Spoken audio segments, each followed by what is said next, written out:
પકડેલા આતંકીને લઈ મોટો ખુલાસો થયો છે। આતંકી અહેમદના ઘરેથી આઈએસઆઈએસનો ફ્લેગ મળી આવ્યો છે। આતંકીની પત્ની પણ તેને છોડીને જતી રહી હતી। ડિજિટલ પુરાવા અંગે એફએસએલમાં તપાસ અત્યારે ચાલી રહી છે।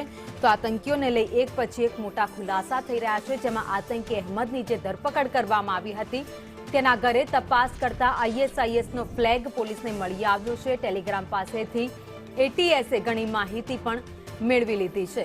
એફએસએલ તપાસ ચાલુ રાખી છે। અમદાવાદની રિલીફ રોડ પર હોટેલમાં રોકાયો હતો।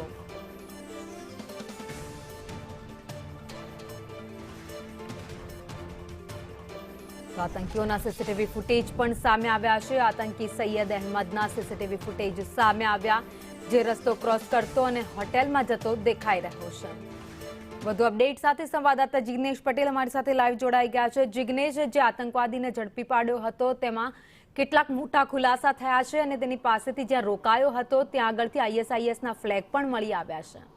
ભાવિની વાત કરવામાં આવે તો ગુજરાત એટીએસે જે શેરથા ટોલટેક્સ પાસેથી જે 3 આતંકીઓને ઝડપ્યા હતા, જેમાં સૌથી પહેલો જે મોઇનુદ્દીન પકડાયો હતો તેની જે હોટલ એટલે કે અમદાવાદની ગ્રાન્ડ એમ્બિયન્સ હોટલમાં તે રોકાયો હતો અને તેના સીસીટીવી ફૂટેજ સામે આવે છે। હોટલમાંથી બહાર નીકળતો અને જ્યારે તે વેપન રિસીવ કરવા માટે શેરથા જઈ રહ્યો હતો તે સમયના 2 અલગ અલગ સીસીટીવી ફૂટેજ સામે આવ્યા છે। પહેલા સીસીટીવી ફૂટેજ જે દિવસના છે તેમાં તે નમાઝ પડવા માટે જતો હોવાની જે આશંકા છે તે એટીએસે વ્યક્ત કરી હતી। નમાઝ પઢ્યા બાદ અંદાજે 1.5 કલાક તે પોતાની હોટલમાં રોકાયો અને ત્યારબાદ તે હથિયાર લેવા માટે જ્યારે શેરથા નીકળ્યો હતો ત્યારે તેના હાથમાં એક થેલો દેખાઈ રહ્યો છે અને તે જ થેલામાં જે રાઇઝિન કેમિકલ એટલે કે જે 4 લીટર જેટલું જે લિક્વિડ હતું તે મળી આવ્યું છે અને તેની સાથે જ અન્ય જે વેપન હતા તે જ થેલામાંથી એટીએસે શેરથા પાસેથી રિકવર કર્યા હતા। જ્યારે આતંકીઓની ઘરની તપાસ કરવામાં આવી ત્યારે આઈએસઆઈએસના ફ્લેગ અને અન્ય જે જેહાદી લખાણ સાથેની તેની જે પોસ્ટ અને તેનું જે સોશિયલ મીડિયા એકાઉન્ટ છે તે મળી આવ્યું હતું। તે એકાઉન્ટની માહિતી ગુજરાત એટીએસે ટેલિગ્રામ પાસેથી માગી છે, પરંતુ હજી તેના પૂરતા પુરાવા અને તેના યોગ્ય લખાણ અથવા તો તેને અગાઉ કરેલી પોસ્ટો હજી સુધી મળી નથી આવી।